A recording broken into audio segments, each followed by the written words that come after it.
Bienvenue à ce quatrième module de cours qui va se focaliser davantage sur l'histoire d'Israël et sur les récits historiques, si je puis me permettre, qui ont vocation à décrire dans la Bible l'histoire de la conquête du pays de Canaan après que la deuxième génération ait été sanctifiée et consacrée dans le livre des Nombres, et puis après que Deutéronome a été écrit comme une espèce de lettre d'envoi, comme une alliance avec cette deuxième génération, eh bien ils vont rentrer dans le pays, c'est sous Josué. Puis ensuite vous allez avoir toute l'histoire de la formation de la royauté, en passant par l'époque des juges, une époque très troublée dans l'histoire d'Israël, et les livres du prophète Samuel qui vont acheminer le pays d'Israël, ou la nation d'Israël plutôt, de l'époque des juges à la période dite monarchique, c'est-à-dire la période où vous allez avoir un roi qui va régner sur Israël. Alors, on a beaucoup de matière à évaluer, vous vous doutez bien que là encore, on ne va faire qu'effleurer ces différents ouvrages, on va s'arrêter sur des livres plutôt que sur d'autres. Il y a des questions qui se posent qui ne relèvent pas forcément de la théologie biblique, comme par exemple le caractère éthique de la conquête sous Josué avec le génocide, parce que c'est un génocide des Cananéens. Tout ça, on ne va pas l'aborder, mais c'est des thèmes qui reviennent de manière récurrente lorsqu'on veut aller en profondeur pour analyser des livres comme celui de Josué, par exemple. De même, des ouvrages comme Ruth mériteraient une analyse approfondie, notamment une analyse littéraire, parce que c'est un véritable bijou narratif, mais on ne pourra pas s'y arrêter. On intègre à cette section le premier et le deuxième livre des Chroniques, mais il faut bien comprendre que 1 et 2 Chroniques ont été probablement écrits beaucoup plus tard que tous les autres livres qu'on a ici. Moi, je fais partie de ceux qui pensent que 1 et 2 Chroniques ont été écrits tardivement, probablement soit pendant la période intertestamentaire, ou si c'est un peu avant, autour de la période d'Esdras-Néhémie, peut-être un peu après, même si l'opinion traditionnelle les attribue à, je crois que c'est Esdras dans ma mémoire, on va vérifier ça dans quelques instants ensemble. Toujours est-il qu'on les a joints à ces groupes de livres narratifs pour une question de commodité, mais vous vous doutez bien que d'un point de vue canonique, ni dans le canon hébraïque, ni d'ailleurs dans le canon de la Bible grecque, la traduction grecque de la Bible de l'Ancien Testament, vous n'avez ce positionnement. On commence par le livre de Josué, et en fait le livre de Josué ne fait que raconter l'accomplissement de l'aspect de la promesse d'Abraham qui concernait la promesse du pays. Dieu avait promis de donner un pays à Abraham et lui avait dit que sa postérité le posséderait, et c'est ce qu'on voit dans Josué. La deuxième génération, celle qui avait été sanctifiée et qu'on rencontre dans le livre des Nombres, eh bien, vont rentrer dans le pays. Vous avez les 5 premiers chapitres là, qui décrivent la préparation pour rentrer dans le pays. Puis chapitres 6 à 12, vous allez voir l'entrée dans Canaan. Puis chapitres 13 à 21, ils vont diviser le pays, ils vont se le répartir, ils vont commencer à le peupler. Et en Josué 22-24, vous allez avoir une alliance qui va concerner ceux qui sont dans le pays, qui va être décrit, ils vont s'engager à servir. Il y a des verbes clés qui reviennent à chaque fois, ça vous intéressera peut-être, dans les 5 premiers chapitres de Josué, alors qu'il se prépare à entrer dans le pays. Le verbe clé c'est avar, ça veut dire traverser, traverser le Jourdain en l'occurrence. Chapitre 6 à 12, alors qu'il rentre dans Canaan, le verbe lakar, prendre, saisir, qui est vraiment associé à la conquête des villes, va être le verbe clé. Chapitre 13 à 21, vous allez avoir le verbe halak, qui veut dire diviser. Donc c'est la répartition du pays ici qui est désignée par ce verbe clé, donc un verbe qui revient régulièrement dans cette section. Et puis vous avez le verbe avad, travailler, servir, qui est associé à Josué 22-24, alors qu'ils font alliance ensemble de servir dans le pays. Cette structure que je viens de vous donner, associée à ces verbes que j'ai mentionnés, est assez précise et vous sera certainement utile. Je n'ai pas donné spécifiquement de notes de cours avec ces verbes-là, mais vous pourrez retrouver tous ces éléments-là dans une bonne introduction à l'Ancien Testament, par exemple celle de Tramper Longman et de Raymond Dillard, qui est publiée, je crois, chez Excelsis, qui est vraiment très bien et que je vous recommande en français. Si vous ne maîtrisez pas si vous maîtrisez l'anglais, je vous conseillerais de prendre une très bonne introduction à la théologie biblique, que d'ailleurs j'utilise pour préparer ce cours. C'est cet ouvrage qui a été écrit par Miles Van Pelt, qui est professeur à RTS dans le Mississippi, à Jackson, Mississippi, Reformed Theological Seminary. Vous avez pas mal de professeurs qui ont participé, John Currid, vous avez Miles Van Pelt, qui est l'auteur d'un magnifique manuel d'hébreu, qui a été traduit récemment en français d'ailleurs, Marc Futato, et dedans Daniel Timmer, qui enseigne à la faculté de théologie évangélique de Montréal. Et puis, vous avez Michael Yo aussi, John Yo, pardon, pas Michael Yo, c'est incroyable que je l'appelle comme ça, c'était mon professeur d'Ancien Testament à Southwestern, et j'ai écorché son nom, extraordinaire. Donc, je vous recommande cet ouvrage, ça s'appelle A Biblical Theological Introduction to the Old Testament, une introduction de théologie biblique de l'Ancien Testament. C'est un excellent ouvrage qui synthétise bien toutes ces données-là, mais malheureusement, il n'est pas traduit en français, pourtant ça mériterait. Et ça serait certainement très utile à l'Église si on le traduisait en français.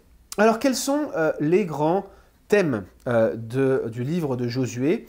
Eh bien, il y a le rapport entre la nation d'Israël et le pays qui est très important, et particulièrement en fait lorsque Josué s'apprête à rentrer dans le pays et Dieu dit « Voilà le pays que j'ai juré de leur donner ». C'était comme si finalement Dieu leur demande d'être fidèles et de posséder le pays pour pouvoir hériter des promesses qui ont été faites à Abraham. Il y a aussi l'idée que l'installation dans le pays de Canaan a deux facettes, on dirait, par rapport à la promesse abrahamique. Il y a l'idée qu'il y a premièrement le don du pays lui-même, mais il y a aussi la punition des Cananéens qui sont dans le pays. Et souvenez-vous de ce que Dieu avait dit à Abraham lorsqu'il lui donne le pays. Il lui dit « L'iniquité des Amoréens n'a pas atteint encore son comble ». Il lui dit « Il va s'écouler un temps significatif. Tes descendants seront 400 ans dans une terre étrangère avant de posséder ce pays ». Mais on voit bien que ce que fait Josué, finalement, le fait de récupérer ce que Dieu leur donne et de le prendre aux Cananéens, eh bien, c'est l'accomplissement de la promesse faite à Abraham. Il y a aussi tout un jeu sur le thème du repos d'Israël dans le pays. Cette notion de repos est souvent le terme qui est utilisé dans Josué pour décrire l'expérience initiale d'Israël quand ils ont saisi le contrôle du pays, c'est-à-dire non pas qu'ils ont viré les Cananéens définitivement, on voit que dans le livre des Juges, ils n'y sont pas parvenus, mais on voit clairement que le thème du repos est un point extrêmement important pour décrire la situation de communion avec Dieu qu'ils ont une fois qu'ils sont rentrés dans le pays. Il y a un long développement sur le thème du reste dans l'ouvrage dont je vous ai parlé tout à l'heure de théologie biblique en anglais. Il y a aussi le rapport entre les Cananéens et la mort, entre les Israélites et la mort. Il y a un thème important de la mort dans le livre de Josué qui revient à plusieurs reprises. L'idée que la mort et la punition pour le péché est marquée très durement. Et cela, on le sait que c'est intégré dès la Genèse, mais ça prend toute son ampleur et ça prend toute la forme de cette notion de la mort qui est la punition pour le péché, se trouve dans sa plénitude dans le livre de Josué. Alors, je vous le disais, hein, il y a un certain nombre de questions sur le livre de Josué qu'on ne va pas pouvoir forcément aborder aujourd'hui. La notion notamment de la justesse et de la justice de la guerre, aussi à cette rapidité apparente dans laquelle on a l'impression qu'on a affaire à ce qu'on appelle un blitzkrieg, une guerre éclair. Vous savez, un peu comme les Allemands, lorsqu'ils ont conquis la France, ils sont rentrés rapidement dans le pays, ils en ont pris possession. On a l'impression, quand on lit le livre de Josué, que c'est ce qui s'est passé. Mais probablement, les temps morts ne sont pas mentionnés, l'auteur ne se cantonne qu'à raconter les grands mouvements, les grands événements, les grandes réussites et les grands échecs d'Israël qui va conquérir le pays, mais ça n'indique pas que ça soit forcément une conquête qui se soit faite rapidement. Le fait que les peuples cananéens aient entendu parler des Israélites qui allaient les attaquer, je pense par exemple aux 10 tribus qui habitaient au nord, ou alors même la ville de Jéricho, où on voit Rahab qui avait entendu parler d'Israël et qui craignait le Dieu d'Israël, ça suggère plutôt qu'ils sont arrivés et qu'ils ont eu des vagues d'attaques et de migrations successives plutôt qu'une véritable blitzkrieg où ils seraient rentrés, ils auraient pris possession rapidement du pays. Parmi les autres thèmes qui sont associés à Israël, alors que Israël est dans le pays, il y a son unité qui est soulignée, Souvenez-vous que lorsqu'ils passent le Jourdain, les Israélites vont placer 12 pierres au milieu du Jourdain. Et à plusieurs reprises, le thème de l'unité d'Israël est rappelé, comme s'ils anticipaient en quelque sorte la division qui va avoir lieu durant la période monarchique. Fait intéressant, vous ne l'aviez peut-être jamais remarqué, mais lorsque Élie et Élisée s'apprêtent à avoir leur passage de flambeau, et Élie va se faire enlever devant Élisée, il y a un double passage du Jourdain, Élie qui frappe le Jourdain avec son manteau, Élisée qui frappe le Jourdain avec son manteau. C'est la deuxième fois que le Jourdain se divise, la première fois c'est dans Josué, quand Israël rentre dans le pays de Canaan. Clairement la première fois, c'est pour faire écho à la traversée de la mer Rouge. Clairement la deuxième fois, lorsqu'on regarde géographiquement où est-ce que se situait vis-à-vis de Jéricho notre cher Élie qui s'est fait enlever et Élisée ensuite qui est parti de l'autre côté qui a retraversé le Jourdain, et bien clairement ce que le texte suggère, c'est que Élie et Élisée ont retraversé exactement au même endroit que là où Josué et le peuple avaient traversé. Ce qu'on ne sait pas, c'est est-ce qu'ils ont vu les pierres? C'est la grande question qu'on est en droit de se poser. Il y a aussi le thème de l'obéissance d'Israël dans Josué qui est central, et puis avec Rahab notamment, le thème de l'inclusion dans le peuple de Dieu, un thème extrêmement important pour mentionner et anticiper en quelque sorte les païens qui rentreront plus tard au moment de l'inclusion des non-juifs dans l'alliance nouvelle, dans l'alliance de grâce que Jésus fait avec son peuple. Beaucoup de choses à dire donc sur le livre de Josué, mais voilà les principaux thèmes. Souvenez-vous simplement qu'ils sont associés à cette idée de conquête qui a une base abrahamique. Ils possèdent le pays qu'on leur donne et également ils vont exterminer les Cananéens selon la requête et selon la promesse de Dieu. Une fois installés dans le pays, on va avoir un récit de l'infidélité d'Israël et de leur incapacité à rentrer dans les plans de la promesse abrahamique à cause de leur désobéissance. Josué se termine en mettant l'accent sur l'obéissance du peuple de Dieu alors qu'ils sont dans le pays, en disant « Mais choisissez qui vous voulez servir. Moi et ma maison, dit-il, nous servirons l'Éternel. » Et les Israélites disent « Nous aussi, on veut suivre l'Éternel. » Et Josué leur dit « Vous n'en êtes pas capables. » Et c'est exactement ce qu'on voit dans le livre des Juges, où finalement tout le livre des Juges n'est qu'un long cycle de désobéissance, de châtiment à cause de leur désobéissance, de cris à Dieu, et Dieu qui envoie un libérateur et un juge qui va les délivrer. Alors c'est très difficile de voir une structure unifiée dans le livre des Juges, parce qu'on a l'impression que c'est une succession d'histoires qui se succèdent les uns aux autres. Mais quand même, on voit plusieurs phases successives dans le livre des Juges. On voit d'abord qu'après Josué, il y a d'abord des succès, notamment avec Othniel, au tout début du livre des Juges, des chapitres 1, verset 1 à chapitre 2, verset 5. Mais ensuite, vous allez voir que la mort de Josué et la perte de mémoire vis-à-vis des préceptes de l'Alliance va conduire le peuple à rentrer, à partir du chapitre 3, dans des cycles d'apostasie, de servitude, de supplication et de salut. C'est toujours ça. Il y a une apostasie, on se détourne de Dieu, on pêche contre Dieu, on désobéit, Dieu envoie un peuple qui va opprimer Israël. Alors Israël, qu'est-ce qu'il fait? Il crie à Dieu, et Dieu leur envoie un libérateur qui les délivre. Le livre des Juges, c'est donc une succession de cycles qui tournent et qui s'embryonnent, qui s'enlacent plutôt les uns autour des autres et qui tournent ensemble. On a le sentiment qu'on avance par cercles concentriques, mais en réalité, il faut voir ça un peu comme un avion qui est en train de piquer en tournant là et qui va finalement s'écraser, parce que le livre des Juges ne fait ni plus ni moins que décrire la canaanisation progressive des enfants d'Israël. Ce peuple qu'ils étaient censés exterminer, ils vont finir par leur ressembler, à un point tel que le livre des Juges se termine avec deux récits incroyables, Juges 19 et Juges 20.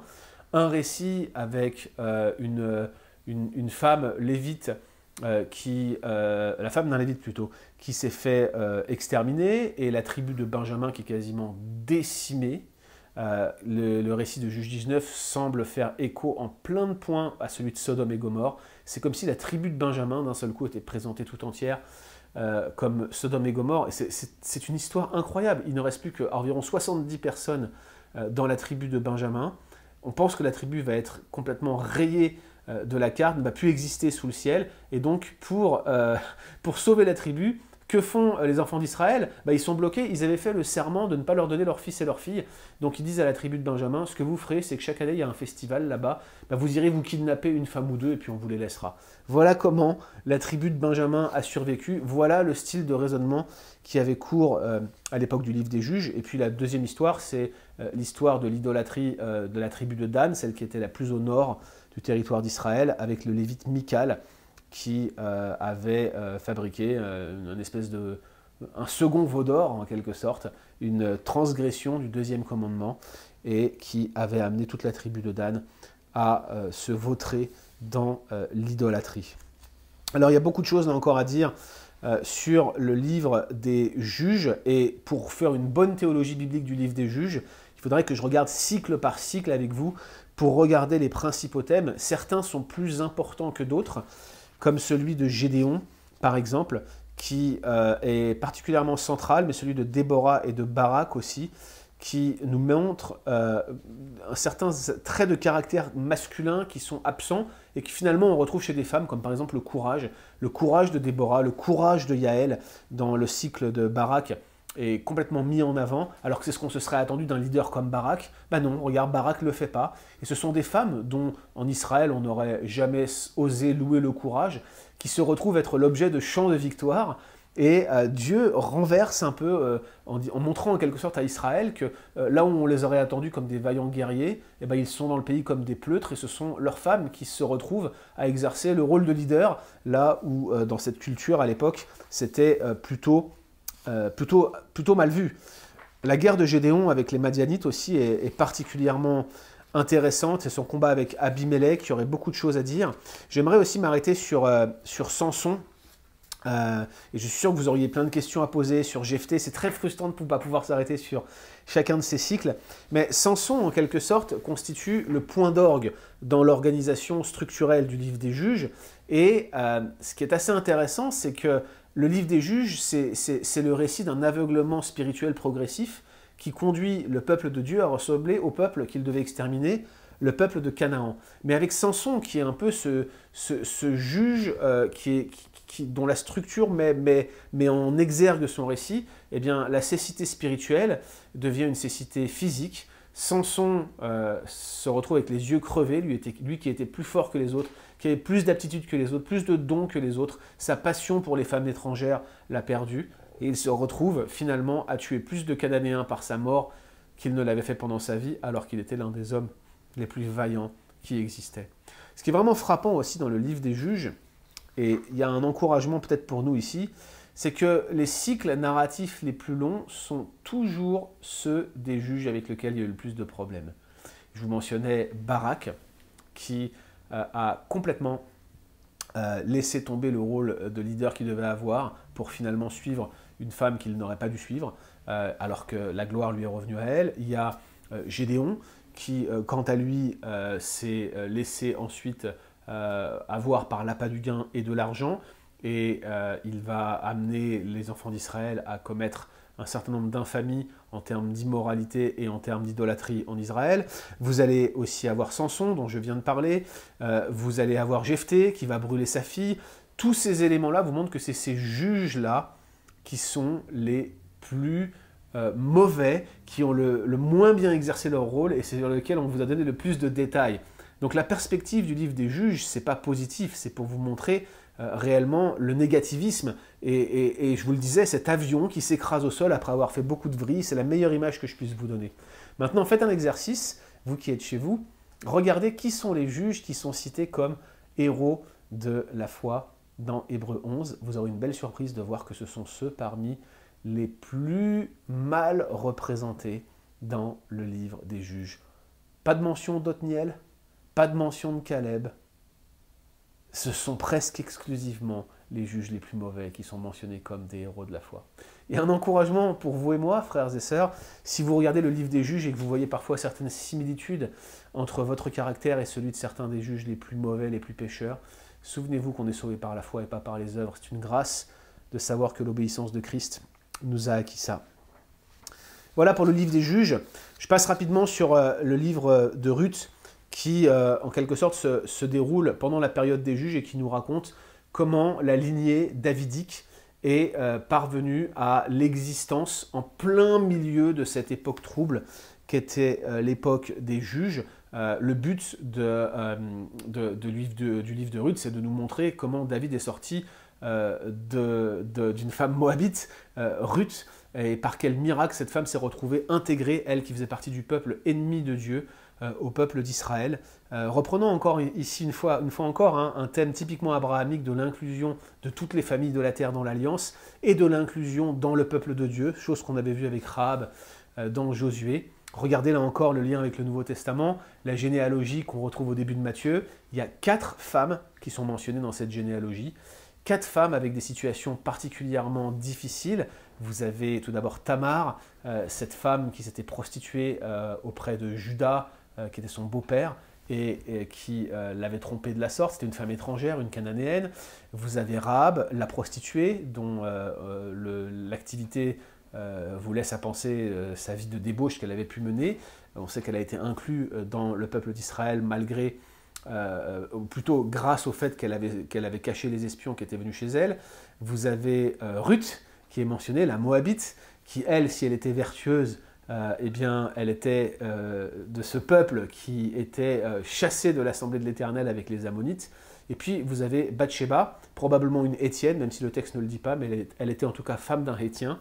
Et cette femme également est celle qui est tombée avec le roi David. Ce sont les 4 femmes qui sont mentionnées dans la généalogie de Jésus, 4 étrangères, 4 pécheresses ou appartenant à un peuple de pécheurs.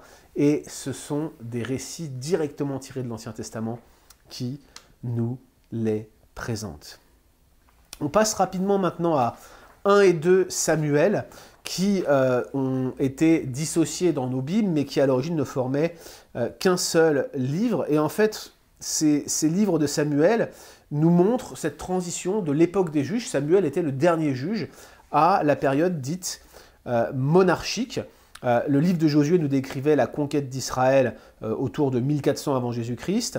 Puis ils vont traverser le Jourdain, détruire Jéricho, détruire Haï, rentrer dans le pays, diviser le pays entre les tribus. Puis pendant l'époque des juges, qui va durer selon Paul 430 ans, vous allez avoir l'échec d'Israël d'accomplir cette mission qui leur avait été donnée au travers de Josué. Et puis finalement, vous allez avoir le prophète Samuel, qui était le dernier des juges, qui va être en quelque sorte la dernière personne qui va avoir ce rôle d'un juge qui en fait était un leader. C'est vrai que j'aurais pu le définir tout à l'heure, mais c'est un leader qui était amené à diriger le peuple, et c'est ce Samuel qui va amener progressivement le peuple vers la monarchie. Alors, la structure, elle n'est pas très compliquée. Elle suit les personnages principaux chaque fois qu'ils apparaissent. Vous avez un focus sur Samuel des chapitres 1 à 7. À partir du chapitre 8, vous avez un focus sur Saül jusqu'au chapitre 15. Et enfin, chapitre 16, vous avez un focus sur David, qui va être l'homme selon le cœur de Dieu, une fois que Saül aura été rejeté. Très intéressant de voir comment Saül a été choisi comme roi, comment il a été comme illuminé, éclairé d'une certaine manière par l'Esprit de Dieu, puis abandonné. Il y a beaucoup de questions qui se posent là-dessus. Et puis de voir David qui est arrivé comme, non pas l'homme parfait, mais comme l'homme selon le cœur de Dieu. Alors quels sont les thèmes de 1 et 2 Samuel ? Il y a un thème clairement central autour de la royauté, à la fois de la royauté divine, mais aussi de la royauté humaine. Il faut comprendre qu'Israël est vu comme une nation théocratique, et puis il y a l'office royal qui a été prévu de longue date dans la loi, je crois que c'est mentionné à plusieurs reprises, notamment dans le Deutéronome, et cet office royal, à un moment, Israël savait qu'ils allaient avoir besoin d'un autre roi. Dans le livre de Samuel, on voit le désaveu de Samuel par rapport au peuple qui réclame un roi. Et souvent on se dit, mais c'est bizarre, pourquoi est-ce que le roi est prévu dans la loi, et pourquoi quand il demande un roi, pourquoi est-ce que Samuel les désavoue? Tout simplement parce que le peuple voulait un roi, non pas pour obéir à la loi divine et pour choisir un roi qui allait représenter Dieu sur lui. L'idée du roi tel qu'on le présente dans la loi, c'est d'avoir ce oint, ce messie, ce machia qui va régner sur le peuple. Et ce que le peuple voulait, c'était d'avoir un roi comme les autres nations. Un Samuel 7, un Samuel 8 le rend très très clair. Ce qu'ils veulent, c'est ressembler aux autres nations, avoir un tyran, un despote qui règne sur eux, et être une nation strictement équivalente aux autres. Là où Dieu leur dit, vous êtes un peuple à part, vous êtes une nation sainte, vous êtes séparés du reste. Eux, ce qu'ils veulent, c'est être comme les autres. C'est donc pas l'office royal qui est rejeté dans Samuel, mais c'est plutôt leur volonté, leur motivation pour placer un roi sur eux. Alors, avec leur motivation, ils vont hériter d'un roi comme Saül, qui était un benjamite de Gibéa. Souvenez-vous de ce qui était arrivé à la fin du livre des Juges aux Benjamites. Ils avaient été quasiment exterminés, ils s'étaient comportés comme Sodome et Gomorrhe, ils avaient violé une femme lévite et l'avaient laissée pour morte, ils avaient été quasiment exterminés, et leur survie n'était due qu'au fait qu'ils avaient pu kidnapper des femmes. C'est ce qu'on voit dans Juge 19. Eh bien, Saül était l'un des descendants de ces gens-là, Saül de Gibéa. C'était l'une des villes, Gibéa, qui s'était rebellée contre les autres Israélites. Donc, Saül, clairement, est dans cette lignée d'une tribu qui s'est extrêmement mal comportée. Saül va mener la guerre aux nations qui les entourent, notamment aux Philistins, qui étaient un peuple nouveau, qu'on associe parfois avec je pense avec raison, avec le fameux peuple de la mer qui avait fait des incursions en Égypte et sur le littoral méditerranéen. Et Saül va passer beaucoup de temps à leur faire la guerre, puis il va avoir cette relation avec David, il va en faire un officier de son armée, alors que Samuel va progressivement être amené à rejeter Saül à cause de ses désobéissances successives. L'une de ses grandes désobéissances, Saül, c'est d'avoir épargné un roi amalécite, et ce roi amalécite était en fait l'un des peuples les plus ennemis d'Israël. C'était ceux qui l'avaient attaqué par derrière dans le désert, et Dieu avait juré qu'il effacerait son nom de dessous les cieux. Il avait demandé à ce qu'un interdit soit jeté sur eux, donc c'était l'un des peuples à exterminer. Et qu'est-ce que fait Saül? Il extermine certains, mais il garde les brebis, il garde les bœufs, et surtout, il épargne le roi ennemi d'Israël, et c'est comme ça qu'il va être rejeté par Dieu. Et c'est ainsi que l'héritage de Saül va se transformer dans un échec tragique, et la royauté va être donnée à David. Sur David, il y a beaucoup de choses à dire. Il y a tout d'abord l'alliance qui est faite avec David, qui est extrêmement importante et qui reprend un grand nombre de thèmes de l'alliance abrahamique. En théologie de l'alliance, généralement, que ce soit chez les baptistes ou chez les pédobaptistes, on a tendance à dire que l'alliance davidique n'est qu'une reformulation de l'alliance abrahamique, et il y a du sens ici. L'ensemble de la conquête a une orientation abrahamique, une base abrahamique, avec le don du pays, l'extermination des Cananéens. Et donc quand on place sur le trône le roi selon le cœur de Dieu, il n'est pas surprenant qu'on le présente comme un nouvel Abraham. Souvenez-vous, en Genèse 17, ce que Dieu dit à Abraham, c'est « je vais te rendre fructueux à l'extrême, tu auras une descendance extrême, je vais faire de toi de grandes nations, et des rois sortiront de toi ». L'accomplissement davidique de cet aspect de la promesse abrahamique est très manifeste dans le livre de Samuel. Alors, il y aurait aussi beaucoup de choses à dire sur David, le poète. On pourrait parler des psaumes ici, on le fera probablement un peu plus tard. Un thème que je voudrais encore souligner dans le livre de Samuel, c'est le cœur. Alors le cœur, c'est un thème qui revient à plusieurs reprises dans l'Ancien Testament, comme le siège des émotions, le siège de la volition, le siège de l'inclinaison du cœur, en quelque sorte, le siège de la volonté. Et Samuel, le livre de Samuel va particulièrement souligner ce thème du cœur, notamment pour plusieurs de ces personnages, Par exemple, Hannah, la mère de Samuel, son cœur est triste. Et donc son mari lui demande « Mais pourquoi ton cœur est triste ?» Et puis quand elle parle silencieusement et qu'on croit qu'elle a bu dans le temple, elle parlait en son cœur. Seules ses paroles, seules ses lèvres bougeaient. Pareil, hein, quand Samuel s'adresse au peuple en Samuel 7, il parle de retourner à Dieu de tout son cœur.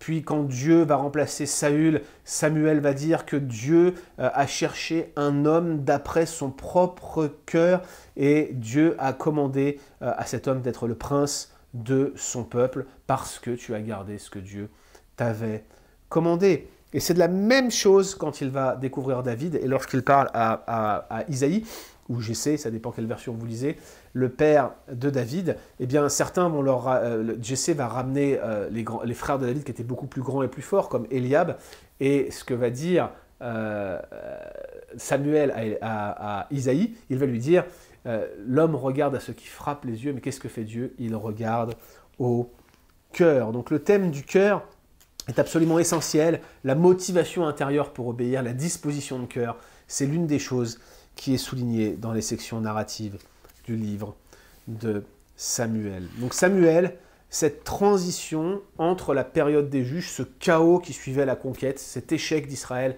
à conquérir le pays, jusqu'à peu près l'an 1000, où David va accéder au trône et va devenir en quelque sorte le père de la monarchie davidique, qu'on va voir arriver jusqu'à l'exil et même après. Voilà pour le livre de Samuel, on va maintenant se tourner vers 1 et 2 rois, puis en fait on va tout simplement arrêter là, je ne commenterai pas vraiment le livre des chroniques, où je ferai des commentaires peut-être qui seraient proches, peut-être je ferai un commentaire ou deux sur le thème du livre des chroniques, mais les deux visent d'une certaine manière à proposer une perspective historique sur la succession des rois dans le royaume du Nord et dans le royaume du Sud.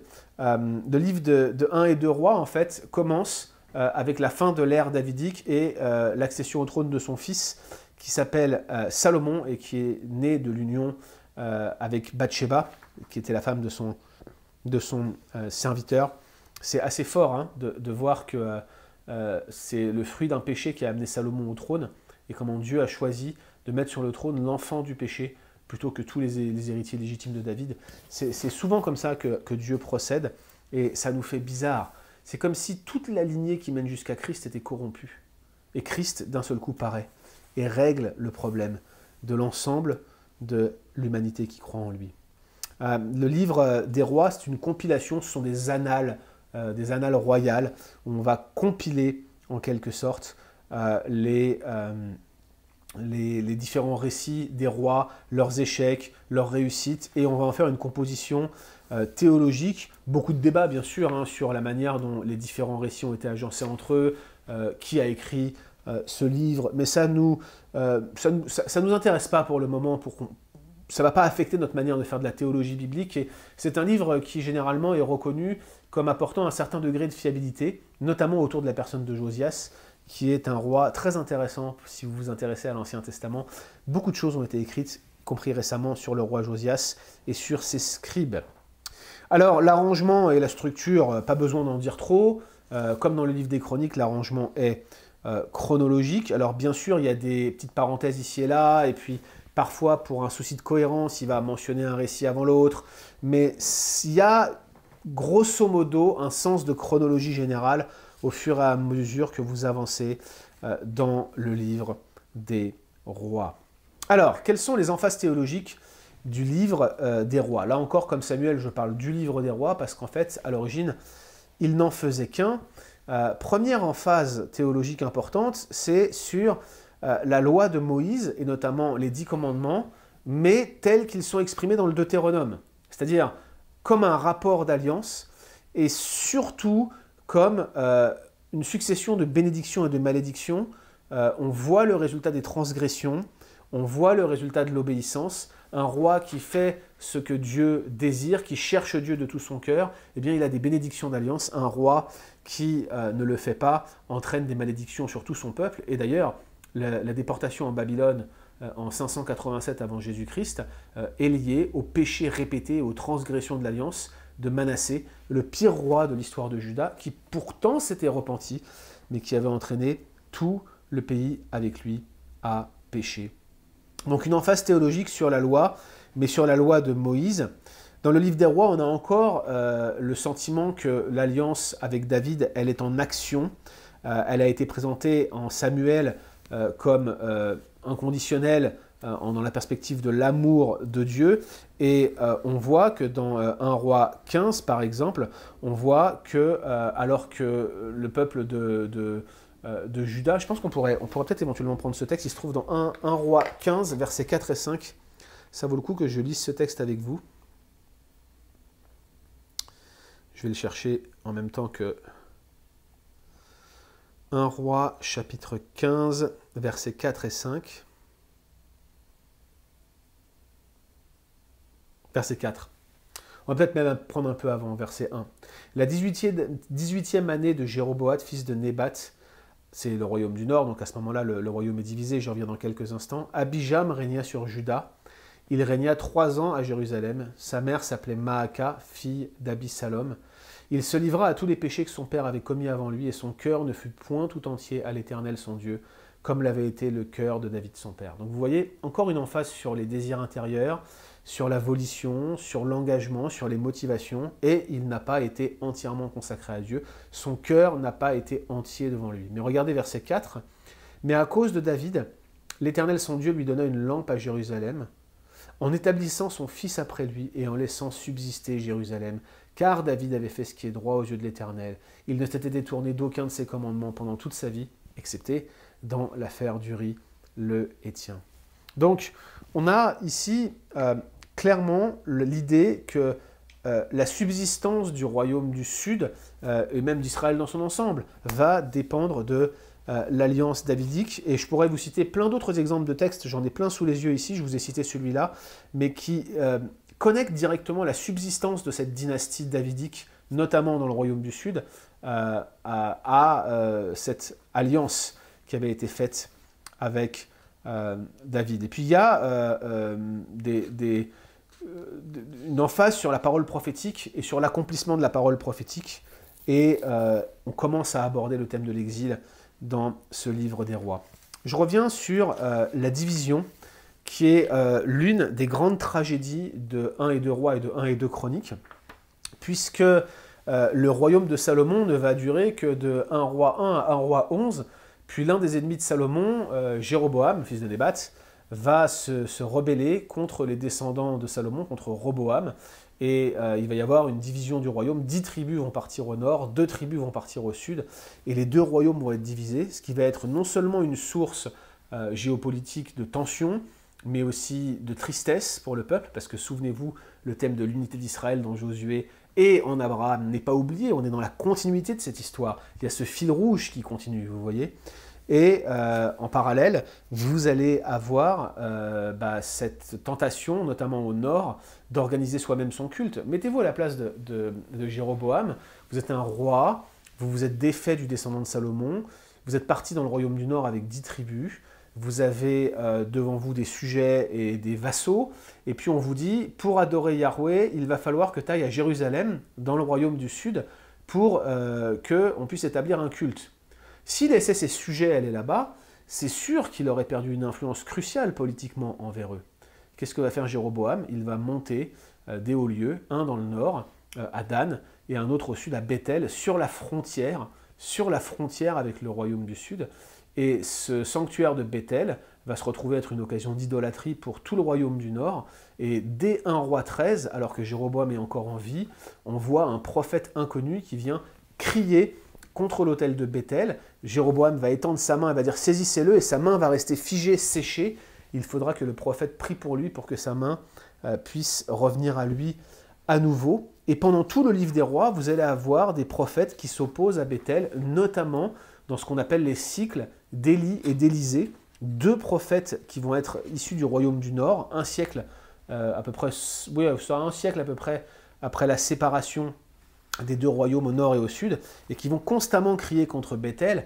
L'un des points d'orgue de ces cris, c'est la malédiction prononcée par Élisée devant Béthel, devant 42 adolescents qui se feront déchirer, tués par deux ours. Et donc cette séparation va être l'objet de récits comme celui-là, mais aussi de conflits incessants entre Israël et le royaume du sud, Juda.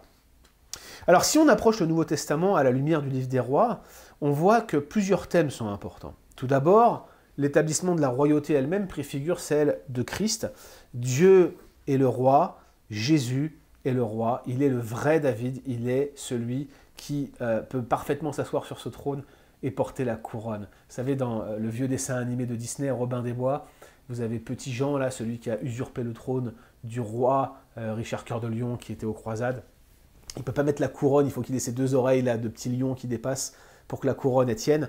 C'est un peu ça avec David, il était l'homme selon le cœur de Dieu, mais la couronne était trop grande pour sa tête. Il fallait notre Seigneur, il fallait notre Sauveur, et c'est une couronne d'épines qu'il a portée. L'autre thème important qui va connecter le livre des rois à ce livre du Nouveau Testament, ou plutôt ce corpus du Nouveau Testament, c'est le thème du jugement de Dieu qui finalement vient souligner la situation spirituelle de l'ensemble de l'humanité. Et puis il y a ce thème de l'exil, le peuple qui commence à entendre parler du jugement pour le péché. Le livre des rois se termine sur la destruction de Jérusalem en 587 et sur l'exil du royaume du sud, mais auparavant il a raconté l'exil sous les forces assyriennes en 722 avant Jésus-Christ de Samarie, et ce que nous voyons, c'est des peuples qui, par leur désobéissance, ont fait tomber sur eux toutes les malédictions du Deutéronome. L'exil est une malédiction du Deutéronome. On pourrait parler aussi des cycles d'Élie et d'Élisée que j'ai brièvement mentionnés, et comment ils préfigurent Jean-Baptiste. Malachie, notamment, applique la figure d'Élie à Jean-Baptiste, ou à cet Élie qui doit venir, et Jésus nous dira que c'est explicitement que c'est Jean-Baptiste qui est ce nouvel Élie. Et puis, il y a réellement cette corrélation dans le livre des rois, de ces figures du prêtre, du prophète et du roi qui semblent ne jamais vraiment se réunir, ne jamais vraiment être d'accord. Et c'est seulement en Jésus qu'on a notre prêtre sacrificateur qui s'est offert lui-même, nous dit l'Épître aux Hébreux. Notre roi, celui qui règne sur les cieux, celui pour qui toutes choses ont été faites.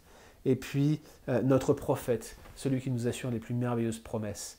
Sacrificateur, prophète et roi, les trois offices que Christ accomplit par son œuvre, par son obéissance active, par son obéissance passive, par sa personne. Voilà comment Christ accomplit pleinement le livre des rois. Je vous le disais, 1 et 2 Chroniques suivent de manière très proche le livre des rois, mais il y a une emphase très particulière sur le royaume du Nord dans le livre des Chroniques et sur les relations internationales. On apprend beaucoup plus sur le royaume du Nord grâce au livre des Chroniques. Et puis ce qui est vraiment intéressant, c'est que les prêtres, les Lévites, sont très très peu mentionnés dans le livre des rois, tandis que le livre des Chroniques va certainement souligner la lignée de David, mais aussi la lignée de Lévi. Les généalogies, les 9 premiers chapitres de généalogie décrivent la dynastie permanente de David sur les nations, mais également certaines des Lévites.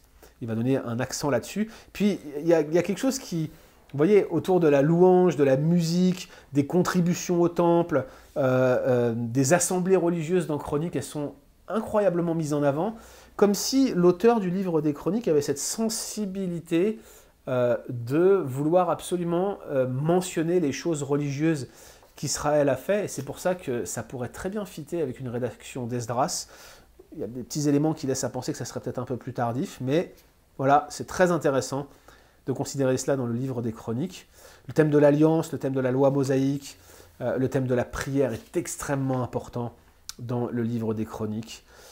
Et aussi l'idée de chercher Dieu. Le verbe clé, c'est d'arrache.